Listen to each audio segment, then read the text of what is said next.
दुनिया के नक्शे पे खुद को महाशक्ति कहने वाले अमेरिका के लिए मध्य पूर्व से एक ऐसी खबर आई है जिसने उसके सैन्य साख की धज्जियां उड़ा दी हैं। कल्पना कीजिए, एक तरफ 1.1 बिलियन डॉलर यानी करीब 9,000 करोड़ रुपए की लागत वाला दुनिया का सबसे आधुनिक रडार सिस्टम AN/FPS 132 जिसे अमेरिका अपनी आंख और कान कहता है, और दूसरी तरफ ईरान का एक बेहद सस्ता शाहिद ड्रोन जिसकी कीमत शायद एक पुरानी सेकेंड हैंड कार से भी कम होगी। जब ये रडार कतर के अल उदीद एयरबेस पर तैनात किया गया था तो दावा था कि ये 5,000 किलोमीटर दूर से उड़ती मक्खी को भी पकड़ लेगा, लेकिन ईरान के एक छोटे से आत्मघाती ड्रोन ने न केवल इस रडार को चकमा दिया बल्कि इसे सीधे निशाने पर लेकर अमेरिका की अजेय होने की गलतफहमी को हमेशा के लिए दफन कर दिया। सैटेलाइट तस्वीरें गवाह हैं कि धमाका इतना जोरदार था कि अमेरिका का यह अरबों का निवेश अब कबाड़ में तब्दील हो चुका है।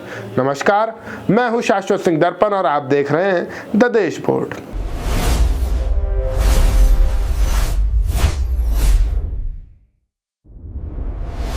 आज हम पर्दाफाश करेंगे उस अमेरिकी खोखलेपन का जिसे ईरान के एक सस्ते वार ने पूरी दुनिया के सामने नंगा कर दिया। यह हमला केवल एक रडार पर हमला नहीं था बल्कि उस अमेरिकी अहंकार पर चोट थी जो सोचता है कि पैसा और महंगी तकनीक उसे सुरक्षित रख सकती है। ईरान के इस्लामिक रेवोल्यूशनरी गार्ड कॉर्प्स यानी IRGC ने इसे ट्रू प्रॉमिस 4 ऑपरेशन का हिस्सा बताया। यह उन तमाम जुल्मों का जवाब है जो अमेरिका और इजराइल मिलकर इस क्षेत्र पर कर रहे हैं। इस रडार को खाड़ी क्षेत्र की सुरक्षा का स्तंभ माना जाता था। वह खुद की रक्षा करने में नाकाम रहा। इससे यह साबित हो गया कि अमेरिका के पैट्रियट या थार्ड जैसे महंगे डिफेंस सिस्टम सिर्फ विज्ञापनों के लिए अच्छे हैं। जब हकीकत की जंग शुरू हुई तो ईरान की स्वदेशी और किफायती तकनीक इन पर भारी पड़ी। कतर के अल उदीद बेस पर हुआ यह हमला चीख चीख कर कह रहा है कि अब पश्चिम की बंदूक वाली कूटनीति के दिन लग चुके हैं। तकनीकी नजरिए से देखें तो यह रडार अमेरिका के ग्लोबल मिसाइल वार्निंग नेटवर्क का सबसे महत्वपूर्ण हिस्सा था।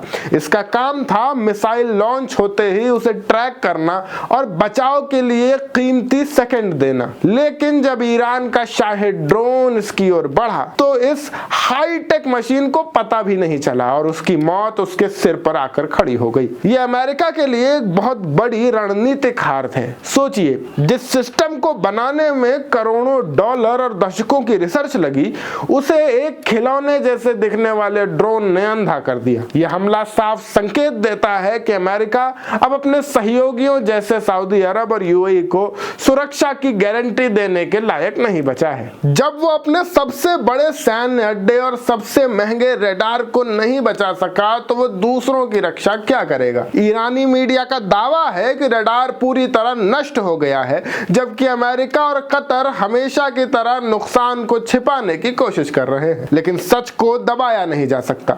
8 लोग घायल हुए हैं और अर्ली वार्निंग की क्षमता खत्म हो चुकी है। ये उन देशों के लिए एक बड़ा सबक है जो अमेरिका की गोद में बैठकर अपनी सुरक्षा का सपना देखते हैं। ईरान ने दिखा दिया है कि प्रतिरोध की ताकत महंगी मशीनों की मोहताज नहीं होती। मध्य पूर्व में अमेरिका की मौजूदगी अब सुरक्षा के बजाय वहां के देशों के लिए खतरा बनती जा रही है। कतर में जो हुआ वो केवल शुरुआत है। यह ट्रू प्रॉमिस का वो अध्याय है जहां तकनीक पर हौसला भारी पड़ा है। अंत में यह समझना जरूरी है कि दुनिया अब बदल रही है। एक तरफ वो पश्चिम है जो युद्ध को एक बिजनेस समझकर अरबों के हथियार बेचता है, और दूसरी तरफ ईरान जैसा देश है जिसने साबित किया कि अगर इरादे फौलादी हों तो कबाड़ के दाम वाला ड्रोन भी सुपर पावर की आंखों में धूल झोंक सकता है। अमेरिका का ये 9,000 करोड़ का रडार अब उसकी नाकामियों का एक महंगा स्मारक बन चुका है। अब वक्त आ गया है कि खाड़ी के देश समझें कि उनकी सुरक्षा अमेरिका के महंगे खिलौनों में नहीं